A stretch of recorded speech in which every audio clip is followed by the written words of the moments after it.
Aujourd'hui, la France est en train de devenir une destination privilégiée du tourisme médical. Qui sont ces étrangers qui viennent se faire soigner chez nous? À qui profite ce nouveau marché de la santé? Quels sont les bénéfices de ce tourisme médical pour les hôpitaux publics et leurs patients français?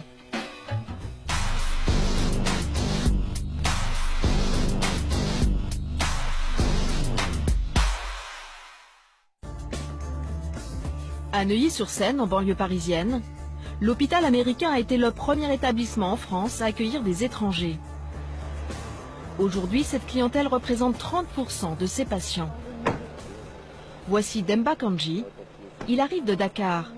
Et à ce titre, ce Sénégalais a droit à un accueil personnalisé. Bonjour Déborah, vous allez bien? Alaykoum salam. Très bien, et vous? Et chaleur de Dakar? Très bien. Merci.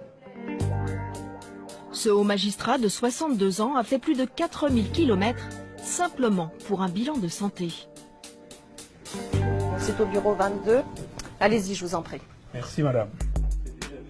Analyse de sang, électrocardiogramme, radio des poumons, test auditif et consultation ophtalmologique.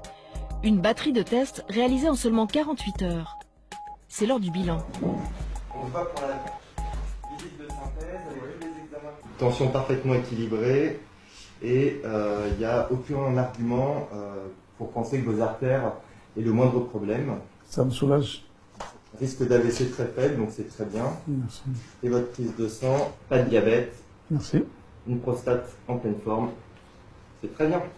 À mon âge, oui. À votre âge, c'est parfait. Je suis venu en France parce que c'est pas que la médecine, le médecin n'est pas doué chez nous, mais le plateau n'est pas le même. L'offre de service est complètement différente. Très bon retour. Merci docteur. Merci docteur. Pour ce check-up personnalisé, M. Kandji a dû débourser environ 1000 €. Une somme importante qui ne représente qu'une petite partie des frais engagés pour ce voyage. C'est pas des prix démentiels aussi. C'est des prix à la portée des humains. Moyens, quoi. Pas de tout le monde. Parce qu'il faut se payer un billet d'avion, un hôtel. Il faut manger. Il faut s'assurer le taxi. Mais ça vaut le coup. Faire venir ces patients qui sont prêts à débourser des milliers d'euros, c'est l'un des objectifs du directeur général de l'hôpital américain, le professeur Robert Sigal.